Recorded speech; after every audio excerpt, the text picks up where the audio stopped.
Allô? Oh, yes. Bonjour tout le monde. Bonjour les autres aussi, puis toutes. Bonjour ceux qui nous écoutent à distance ce matin. Ça fait vraiment plaisir d'être avec vous. C'est ce matin, ça est déjà l'Assemblée. Je pense qu'on a pu recevoir déjà beaucoup au travers des témoignages, au travers aussi les besoins au niveau de la prière. Ça, c'est le corps de Christ. Le corps de Christ dans lequel il y a de la vie. Et j'aime beaucoup cette chose-là. J'aimerais aussi vous montrer une photo d'amour. Sûrement que vous l'avez déjà vu, hein? C'est le petit garçon qui dit non, c'est la petite fille. Le petit garçon, il dit je t'aime.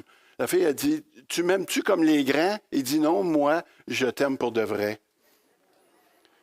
C'est tellement cute parce que ce matin, on va parler un peu d'amour. Et on va parler un peu d'amour en terminant l'évangile de Jean ce matin. Et on va voir les versets de Jean 21, 15 à 25. Et le titre du message, c'est M'aimes-tu plus que, trois petits points, paie mes brebis. On a vu les 14 premiers versets du chapitre 21 avec François la semaine dernière et qui traitait de la question des disciples, savoir si Jésus allait continuer à prendre soin de leurs besoins, même s'ils devaient retourner auprès du Père. Il va leur démontrer qu'en remplissant leur filet, effectivement, il va non seulement répondre à leurs besoins, mais il va aussi poursuivre l'œuvre au travers d'eux qu'il avait commencé à établir sur terre pour établir son royaume par le message de bonne nouvelle, de façon à ce que nous puissions dire ensemble, « Hey, regarde, c'est le Seigneur, Amen. » J'espère que vous l'avez vu cette semaine et que vous avez pu vous y remettre un petit peu dedans, mais vous savez, l'évangile de Jean aurait pu se terminer il y a déjà 2 semaines avec la fin au chapitre 20. Dans le sens que Jean, il disait ceci, il dit « Heureux ceux qui ont cru sans avoir vu ».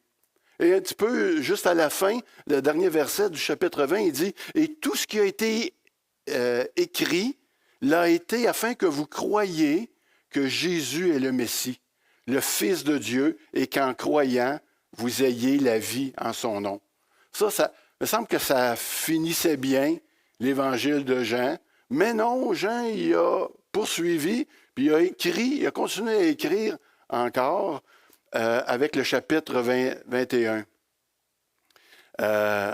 Il y avait quelque chose qu'il devait faire, le Seigneur. Puis, il voulait rétablir son serviteur Pierre. Il savait qu'il avait de quoi régler avec lui, parce que c'est le chef des apôtres, et qui va jouer aussi un rôle déterminant dans la propagation de l'Évangile, c'est sûr. Et c'est pour ça que le Seigneur, une fois qu'il va être parti, il veut que Pierre soit rétabli. Puis à travers le rétablissement de Pierre, que le Seigneur va lui offrir finalement, on va voir ce matin 4 éléments, on pourrait dire essentiels dans la vie d'un vrai disciple. On les a déjà vus ce matin, d'une certaine manière, vous en avez entendu parler, on en a chanté, mais là, on va mettre ça en mots un petit peu plus. Et suite à la question que Jésus va poser à Pierre, m'aimes-tu plus que toi, petit point, paie mes brebis, on va aussi arriver à se poser cette question-là ce matin. Le Seigneur va nous la poser, cette question-là. Et on va voir 4 choses essentielles qui vont nous permettre d'entrer dans la réponse et puis de voir jusqu'à quel point nos cœurs sont vraiment convertis à l'amour de Christ. Et juste avant, je voulais vous partager une petite histoire. Un jour, un pasteur, pour qui moi et mon épouse avions beaucoup d'admiration, a trébuché pour le moins très solidement. C'est au début de notre conversion, ça fait très longtemps. Il a délaissé la parole. Après ça, il a abandonné son assemblée. Après ça, il a mis Dieu en oubli dans sa vie. C'est un processus qui peut se passer des fois. Puis il est retourné vivre dans le monde. Et puis il a fait à peu près tout ce que les gens du monde peuvent faire. Puis il a partagé ces valeurs du monde-là. Nous, on a été vraiment bouleversés, moi puis Mona.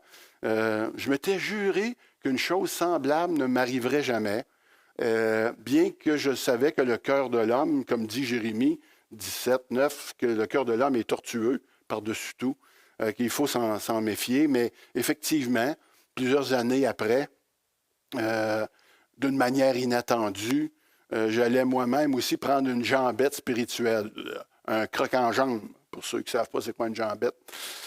Ça fait maintenant assez de temps que je suis chrétien pour dire qu'une dérape spirituelle, ça demeure une forte probabilité, même pour les plus spirituels d'entre nous. Il dit que celui qui est debout prenne garde de tomber dans 1 Corinthiens 10, 12, effectivement. On est tous susceptibles de vivre un relâchement, de tomber malade puis de vivre des difficultés à partir de là, d'être découragés dans nos vies, de mal réagir à certaines expériences que la vie va nous présenter, de prendre des mauvaises décisions qui nous font sombrer des fois, ou d'être envahis pendant un certain temps par l'amertume.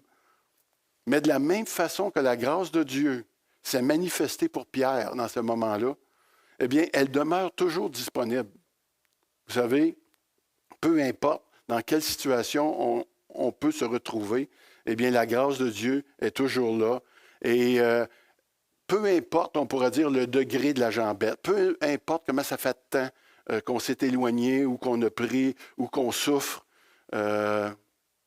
Donc, la question ici, m'aimes-tu, plus qu'elle va prendre son sens au travers tout ce qu'on peut vivre, au travers on va voir 4 éléments qui nous permettent de répondre à cette question-là. Le premier élément pour répondre à la question « M'aimes-tu plus que ?» C'est celui qui aime Jésus reconnaît l'importance de l'humilité. Si vous aimez Jésus, vous reconnaissez l'importance de l'humilité dans votre vie. Mona? Après qu'ils eurent mangé, Jésus dit à Simon-Pierre, « Simon, fils de Jonas, m'aimes-tu plus que m'aiment ceux-ci? » Il lui répondit, « Oui, Seigneur, tu sais que je t'aime. » Jésus lui dit, « Paie mes agneaux. » On se rappellera que Pierre, quelques jours plus tôt, ces événements, avait renié le Seigneur, le Maître, son Maître, alors qu'il se trouvait près d'un feu. Et on a vu la semaine dernière que Jésus avait préparé un autre feu, d'où il a invité Pierre et les apôtres, pour remettre, si on peut dire, les pendules à l'heure. Donc, Jésus appelle ici Simon, fils de Jean, comme il l'avait fait lorsqu'il l'a rencontré la première fois, au moment où il avait demandé à Pierre de le suivre. Il va renouveler cet appel-là, voulant le rétablir dans sa position d'apôtre. Donc, Jésus demande à Pierre s'il l'aimait plus que les autres disciples, comme il l'avait lui-même, Pierre, prétendu avant. Parce que, alors que tous les autres avaient gardé le silence, on voit ça dans Jean 13, Pierre avait dit au Seigneur qu'il était prêt, lui, à le suivre n'importe où, même jusque dans la mort. Et c'est même à ce moment-là que le Seigneur lui a dit qu'il allait le renier 3 fois. Vous vous rappelez cette histoire, naturellement, que ce grand apôtre, le leader des 12, avait renié le Seigneur à 3 reprises, allant jusqu'à jurer même ne pas le connaître. Alors que le Seigneur venait juste d'y dire, quelques instants avant, « Tu vas me renier. » Le Seigneur va faire en sorte que Pierre découvre la source cachée qui l'a motivé à renier son maître. Le Seigneur ne remet pas en doute sa foi parce qu'il avait prié pour que la foi des gars ne défaille point. Et la foi était là. C'était ici une question reliée avec son cœur puis l'amour qu'il disait éprouver pour le Seigneur. Pierre était sûr, lui, d'aimer le Seigneur plus que toutes les autres.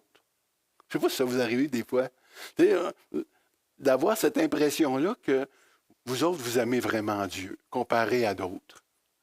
Et il avait confiance à son propre amour pour Jésus-Christ. Et cela, ça a été précisément la cause de sa chute. Jésus désirait faire comprendre à Pierre que l'enthousiasme humain pour pouvoir le suivre dans la bataille spirituelle, là, ça ne suffit pas. C'était pour Pierre une question d'humilité. Il devait cesser de croire qu'il était brave, qu'il est fort, et admettre en réalité qu'il était plutôt peureux et faible. C'est seulement après avoir compris qu'on est faible que nous commençons à nous appuyer réellement sur le Seigneur. Je crois que c'est une des leçons les plus difficiles à apprendre dans notre marche chrétienne avec Dieu. Dieu nous conduit lui-même, mais dans cet apprentissage-là. Il ne nous abandonne pas. Il sait qu'on se prend pour d'autres des fois, puis qu'on pense qu'on l'a l'affaire, mais Dieu, il nous amène à son école, l'école de Christ. Et là-dessus, on peut vraiment faire confiance au Maître. Il ne nous abandonnera pas.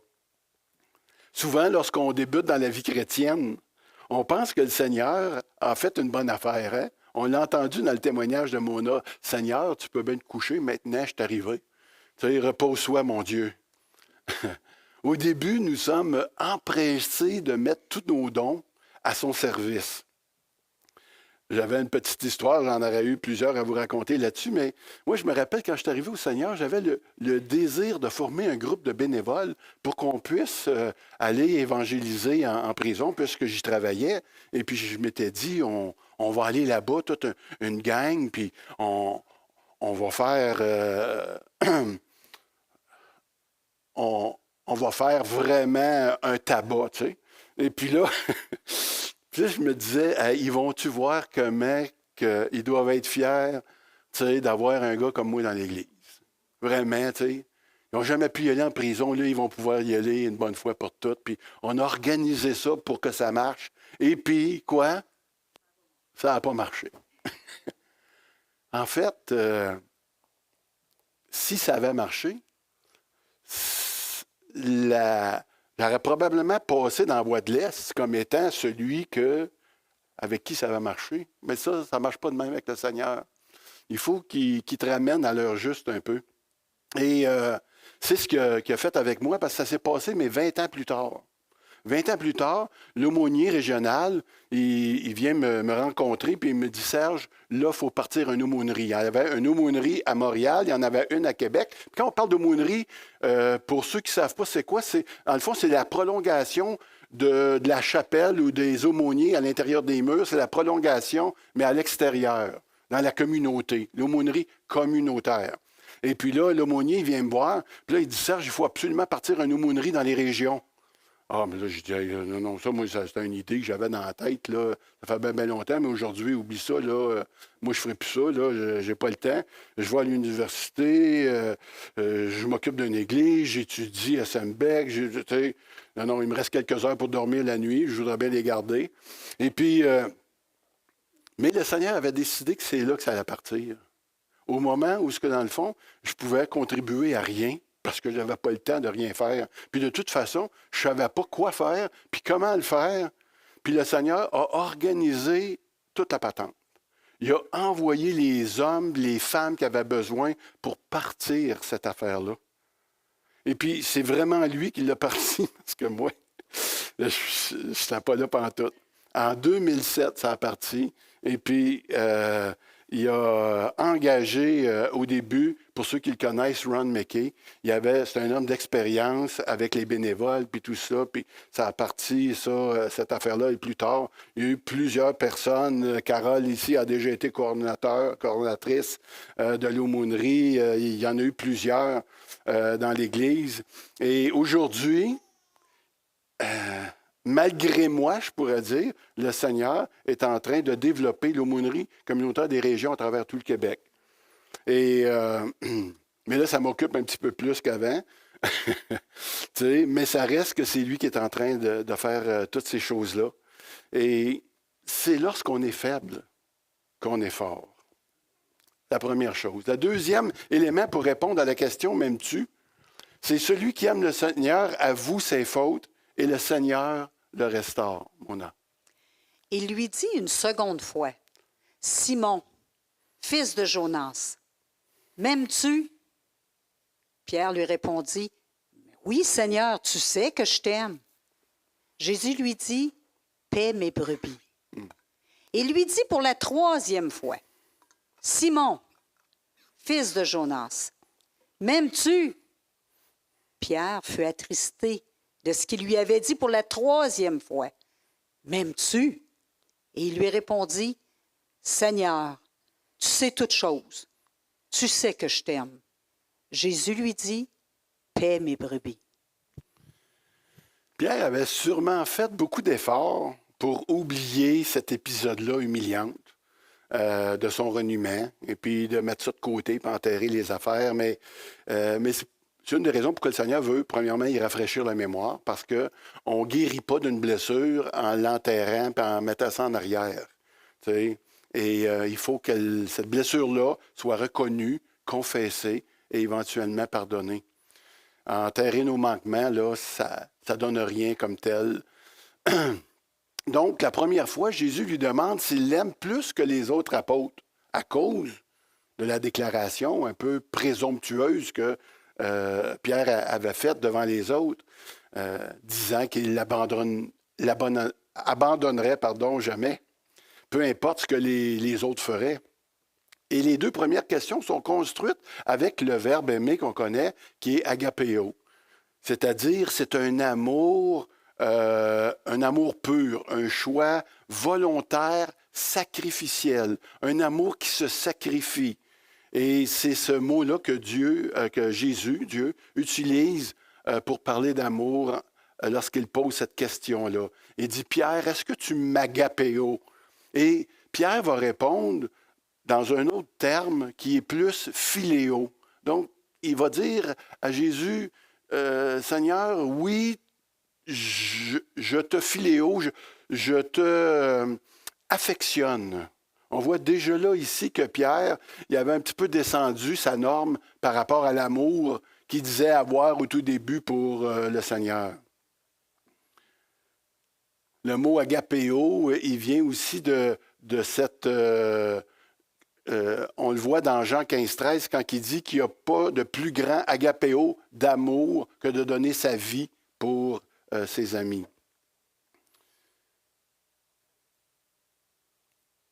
Et on voit bien que Pierre est devenu humble. Il n'ose pas dire qu'il aime Jésus d'un amour pur et sacrificiel, naturellement. Et là, Jésus il dit, c'est comme si Jésus disait à Pierre, si tu as vraiment de l'affection pour moi, Pierre, pourquoi est-ce que tu m'as renié? Vous comprenez pourquoi la question sous cette forme, lorsque Jésus l'a dit une 3e fois, parce que la 3e fois que Jésus l'a dit, il a employé le même mot que Pierre. Comme ça, Pierre, est-ce que tu m'affectionnes vraiment? T'sais? Et puis là, Pierre, il a pu lui répondre, ben Seigneur, tu sais que tu sais toutes choses et tu sais que je t'aime. Hein? Pierre avait tombé quand même assez bas, mais le Seigneur, lui, voit au cœur. Tu sais toutes choses, comme Pierre lui a dit. On sait que nous l'aimons. Le Seigneur sait que nous l'aimons. Est-ce que le Seigneur sait que vous l'aimez? C'est pourquoi la grâce et le pardon de Dieu viennent au secours de quiconque aussi va se repentir.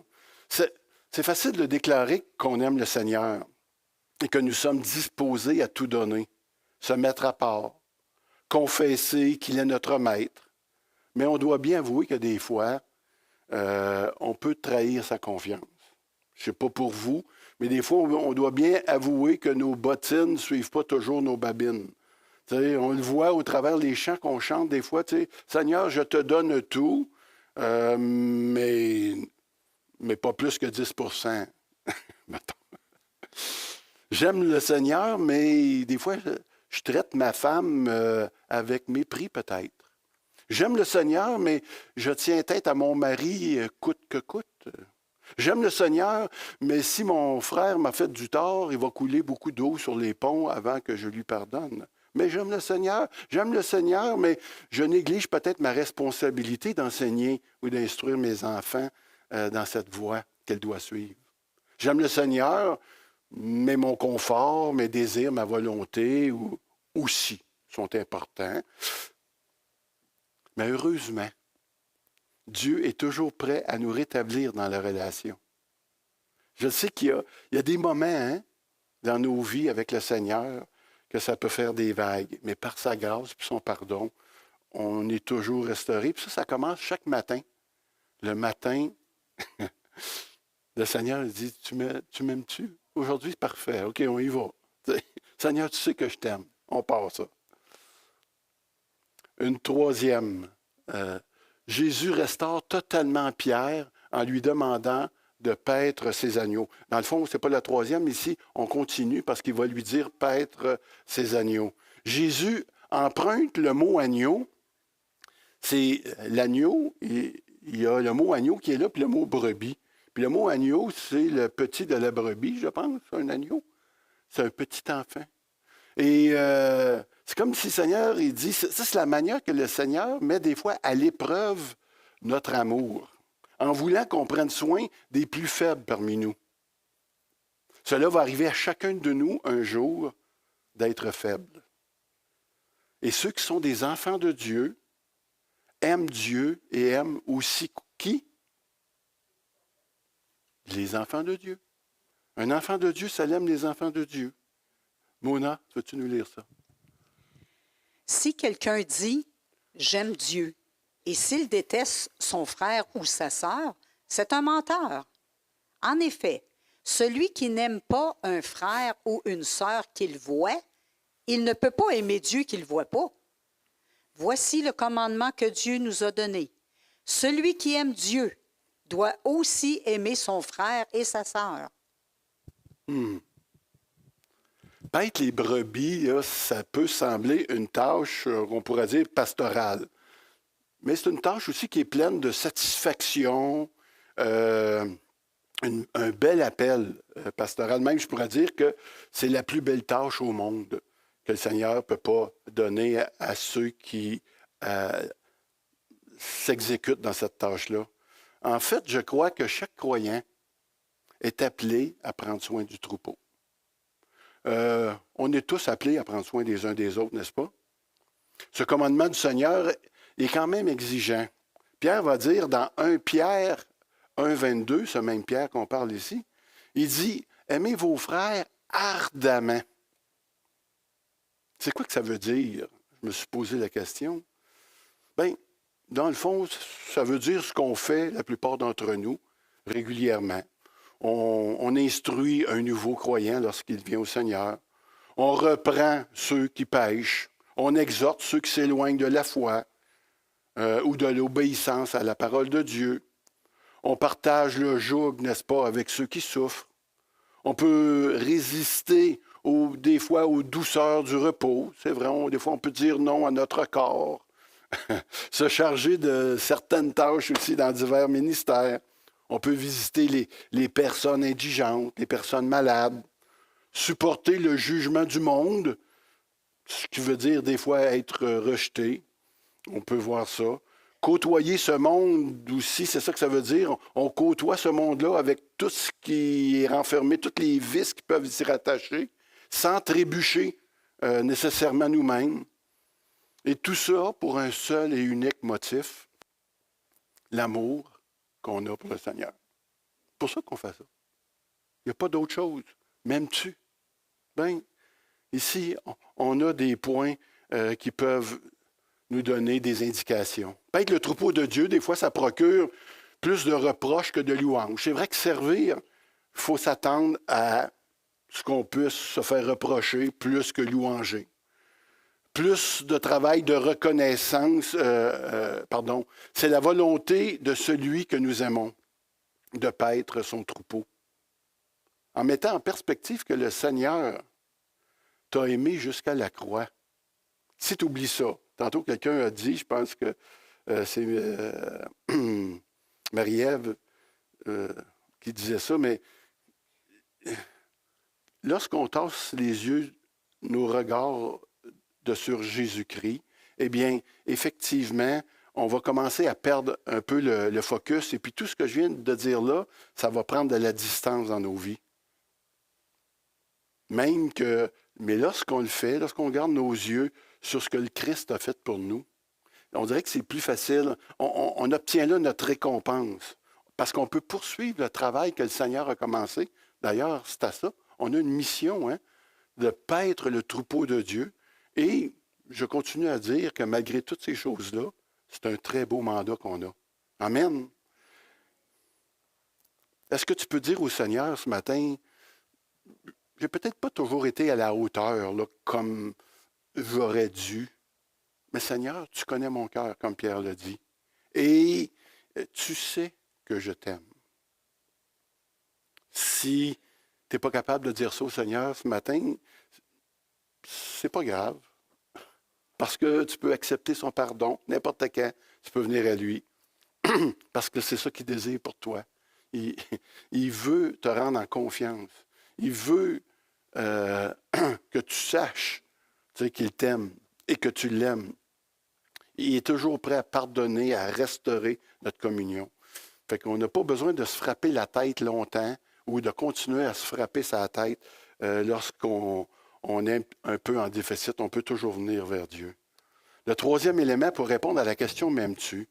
Celui qui aime réellement le Seigneur poursuit son œuvre au Seigneur. Mona. En vérité, je te le dis.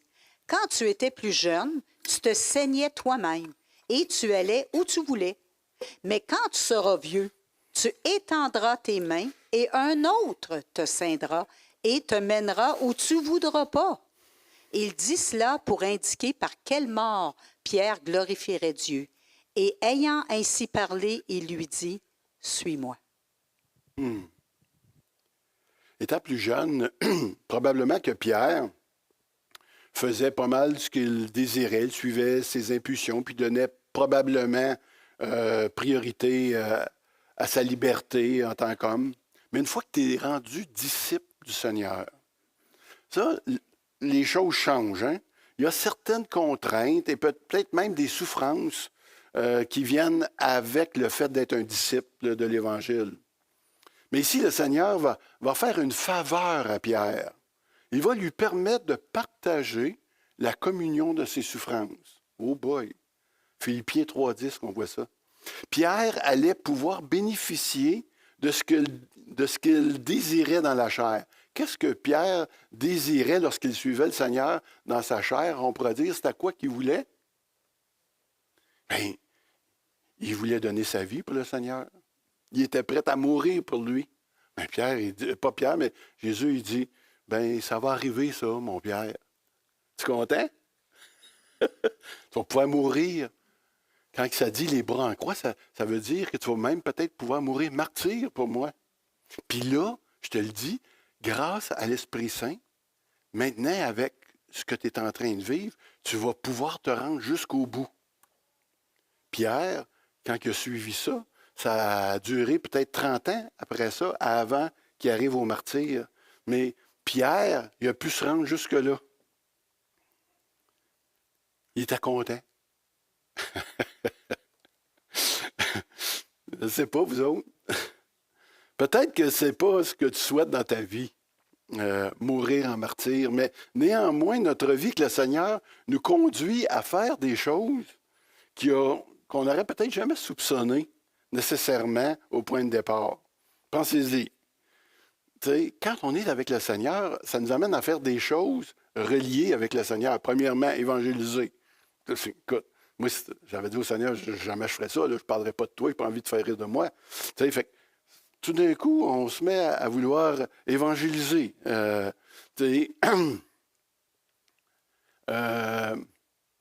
Partir sur le champ de mission, peut-être même. Passer du temps à étudier la Bible, à prier, donner du temps, de l'argent pour l'œuvre du Seigneur. Accepter peut-être d'être moqué, d'être ridiculisé. Ce sont des choses qui rendent la vie chrétienne intéressante. Ah. En tout cas, c'est ce que ça devrait. Donc, si tu veux vraiment connaître ton maître, Dieu va t'amener donc dans l'humilité. Il va t'amener à confesser tes fautes. Il va te restaurer, mais bien plus, il va vraiment t'affirmer de plus en plus dans la foi jusqu'à tu arrives à faire des choses que tu ne pensais jamais faire au tout début de ta vie chrétienne comme telle. Et ça va le glorifier. Glorifier Dieu, c'est ça qui nous aide à marcher dans la sanctification. Quand on parle de glorification, au début de la vie chrétienne, on fait peut-être des choses, des fois, pour Dieu, mais pas tant par conviction et amour que par intérêt personnel.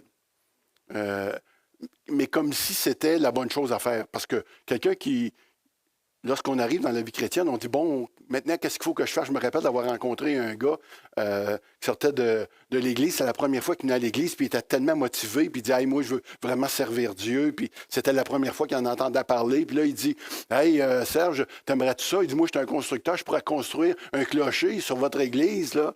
À l'Église de l'Espoir, il n'y avait pas de clocher. Puis, hey, j'ai dit, aïe, aïe, ça serait une bonne idée. Non, c'est pas ça que j'ai dit. Ah, tu peux-tu faire ça la semaine prochaine? Ou, Non, j'ai dit, regarde, c'est pas comme ça que ça marche avec le Seigneur. Premièrement, avec le Seigneur, il faut que tu t'assis, que tu sois en train de vivre quelque chose. Tant que tu ne vivras pas quelque chose, ça ne donne rien de t'engager dans toutes les patentes du monde. C'est pas comme ça que ça fonctionne. On n'occupe pas un ministère parce que c'est quelque chose de prestigieux ou parce que ça rehausse notre estime, mais c'est parce qu'on est ou parce qu'on est gêné de dire non. Tu sais? Mais avec le temps, on accepte de faire quelque chose parce que Dieu nous le demande. Et ça, si tu veux savoir si Dieu te le demande, il faut que tu aies une communion avec lui. Pour avoir une communion avec lui, il faut que tu t'approches de lui. Et tranquillement, pas vite, tu vas peut-être arriver à quelque chose. Et c'est avec joie que tu vas faire ces choses-là. Un jour, tu viens à l'Église parce que tu es chrétien, mais avec le temps, tu vas trouver là le plaisir de la communion fraternelle. Tu vas trouver le plaisir de la louange, tu vas trouver le plaisir de la parole, tu vas trouver le plaisir d'être là. Ton dimanche devient quelque chose que tu as hâte que ça arrive. Au début, tu aimes les personnes qui sont pas aimables. Ben oui, tu n'as pas le choix, tu es chrétien, il faut bien que tu les aimes. Tu sais, ils sont pas fins, mais c'est pas grave. J'ai pas le choix, je t'aime parce que moi je suis chrétien. Tu sais, c'est pas tellement convaincant, on va dire, mais avec le temps, on peut tendre l'autre joue. Avec le temps, s'il te demande ta tunique, tu peux lui donner aussi ton manteau ou, je sais pas, ta chemise, tu peux lui donner ton manteau. Puis s'il te demande de faire 1 kilomètre, tu es capable d'en faire 2. Et tout ça, tu es capable de faire ça à cause de Christ qui est en train d'agir en toi. C'est ça. Tu sais, on n'est pas déconnecté de ce que le Seigneur a fait dans nos vies. Notre vie chrétienne, on pourrait dire que c'est la conscience de ce que Dieu a fait dans nos vies qui fait en sorte qu'on peut marcher avec lui, le connaître, puis être dans l'action avec le Seigneur. 4e élément pour répondre à la question « M'aimes-tu » ? Celui qui aime le Seigneur se consacre à Dieu. Mona. Pierre, s'étant retourné, vit venir après eux le disciple que Jésus aimait, celui qui, pendant le souper, s'était penché sur la poitrine de Jésus et avait dit, « Seigneur, qui est celui qui te livre? » En le voyant, Pierre dit à Jésus, « Et celui-ci, Seigneur, que lui arrivera-t-il? » Continue, Mona. Jésus lui dit, « Si je veux qu'il demeure jusqu'à ce que je vienne, que t'importe? Toi, suis-moi. » Là-dessus, le bruit courut parmi les frères que ce disciple ne mourrait point. Cependant, Jésus n'avait pas dit à Pierre qu'il ne mourrait point, mais « Si je veux qu'il demeure jusqu'à ce que je vienne, que t'importe? » Amen. C'est difficile de savoir exactement pourquoi Pierre a demandé cette question-là au Seigneur. Qu'est-ce qui va advenir de Jean, de Johnny Boy? Est-ce parce qu'il s'en faisait pour Jean? On ne sait pas. Est-ce que parce qu'il demandait si Jean serait avec lui pour affronter le martyr? On ne sait pas trop. Ou est-ce simplement parce que Pierre avait la mauvaise habitude de vouloir des fois se comparer aux autres? Je ne sais pas, mais personnellement, j'aime penser, puis c'est pas biblique ce que je vais dire, mais moi j'aime penser ça, que Pierre avait une affection pour Jean parce que Jean aimait le Seigneur, puis lui aussi il l'aimait. Puis, à quelque part, quand on rencontre des gens qui aiment le Seigneur, on est attiré. Puis on veut savoir, puis on veut les connaître. Puis c'est un petit peu comme ça que j'ai pensé que ça pouvait être. Mais ça, c'est quelque chose personnel, je pourrais dire. Quoi qu'il en soit, le Seigneur répond, écoute, Pierre, concentre-toi sur ce que Dieu te demande. Ne te préoccupe pas de ce que je vais exiger des autres disciples. Puis toi, trouve ta force en moi. C'est cela que Jésus avait fait tout au long de son ministère terrestre. Jésus s'était concentré sur ce que son Père voulait, et puis il trouvait son identité et sa valeur vraiment en son Père. Puis c'est probablement pour ça aussi qu'il va dire à Pierre, quand il va dire à Pierre, suis-moi, il va dire, ben toi aussi, concentre-toi sur ce que Dieu veut dans sa vie, puis occupe-toi pas des autres dans ce sens-là. Moi, je m'en occupe. Une autre observation qui est intéressante ici, parce que ce n'est pas d'hier que les hommes donnent aux paroles à l'Écriture une signification qui est, on pourrait dire, étendue sur ce que la Bible dit. À partir de la réponse du Seigneur, voilà que les rumeurs sont parties. Ils ont un bruit qui court que Jean ne mourra pas. Pourtant, puis ça, c'est un exemple frappant qu'on voit ici, là, que c'est comme une erreur d'interprétation, là, comment on a interprété les paroles de Jésus. Jean va corriger le tir quand même. Il va dire, le Seigneur n'a pas affirmé que ce disciple ne devait pas mourir, mais il a dit, si je veux qu'il demeure jusqu'à ce que je vienne. Ici, les disciples ont mis dans la bouche du Seigneur quelque chose et ils n'ont pas respecté nécessairement le texte par rapport à ça. Vous savez, donc, ce n'est pas d'hier. Puis, il y a une chose que je suis fier ici, qu'on fait à l'Église depuis qu'on est ensemble, depuis 4 ans du moins, c'est qu'on veut mettre une attention particulière sur l'étude de la parole. Et c'est pour ça qu'on se rend compte, comme vous le savez, certains d'entre vous, on est rendu à 6 pasteurs au moins, avec le mardi matin pour étudier ensemble le texte qu'on vous présente aujourd'hui. Et suite à ça, le prédicateur va envoyer un ébauche de ce texte-là à 11 autres pasteurs. Et là, chacun va pouvoir amener son idée par rapport à tout ça, ses commentaires, pour s'assurer le plus possible de rester connecté avec le sens du texte comme tel, sans que pour cela, ça gêne la couleur de chacun des prédicateurs.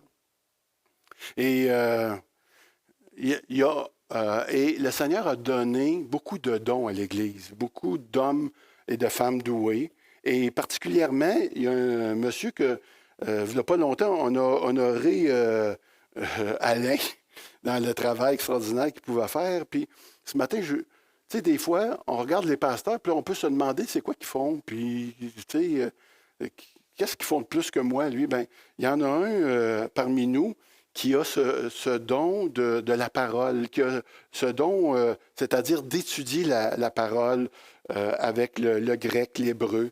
Et je parle de Daniel Jonf. Je ne sais pas si vous le connaissez, mais Daniel, il est en train de mettre l'Église de l'Espoir dans la rue tellement il achetait de livres et puis par rapport à... Et on en était ravis. Et Daniel va beaucoup nous aider. Il nous aide vraiment beaucoup dans l'élaboration de nos messages. Et puis, on apprécie beaucoup cet homme-là dans ce domaine-là particulièrement.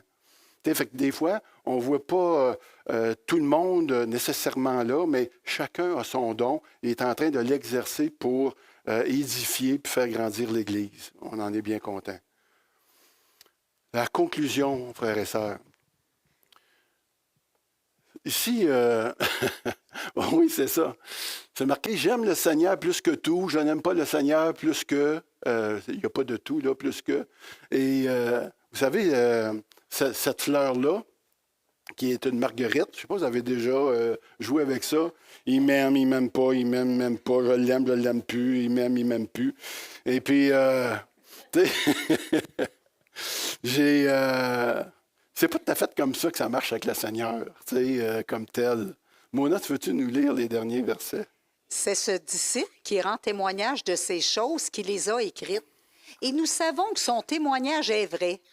Jésus a fait encore beaucoup d'autres choses. Si on les écrivait en détail, je ne pense pas que le monde même pu contenir les livres qu'on écrirait. Je vais demander aux gens de monter la louange. Ainsi, ça va conclure là, l'évangile de Jean. Au verset 24, Jean va signer son écrit en disant que le disciple que Jésus aimait, c'est Jean, c'est-à-dire lui-même, et a rendu témoignage, et nous savons que son témoignage est vrai, c'est-à-dire que Jean emploie le « nous » car il n'était pas tout seul dans ça, à avoir témoigné qui était Jésus et de ce qu'il avait fait. Plusieurs témoins oculaires aussi ont vu les mêmes choses, et puis tout ça, ça concorde ensemble, ces témoignages-là. Au verset 25, il dit, Jésus a fait encore beaucoup d'autres choses. Il avait dit au chapitre 20, et si on écrivait en détail, je pense que le monde même n'aurait pas pu contenir tout ce que le Seigneur aurait fait, eh bien, il s'agit naturellement d'une hyperbole. C'est une figure de style qui consiste à exagérer l'expression pour mettre en relief une idée. On exagère les choses pour mettre en... Parce que ce qui est dit ici, c'est... ce qu'il faut retenir, c'est qu'il y a dans la parole suffisamment d'éléments pour nourrir notre foi et aussi pour régler notre vie pratique, on peut dire.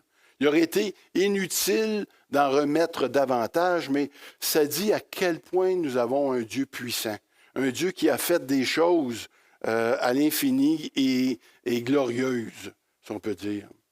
Donc, en résumé, si tu dis que tu aimes Dieu, ce n'est pas une question de chance comme la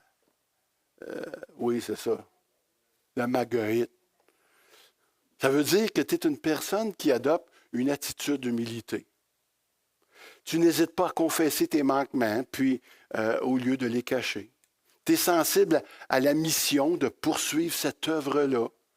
L'œuvre ici qu'on a définie dans notre mission d'Église, qui est café, célébrer, aimer, former et envoyer.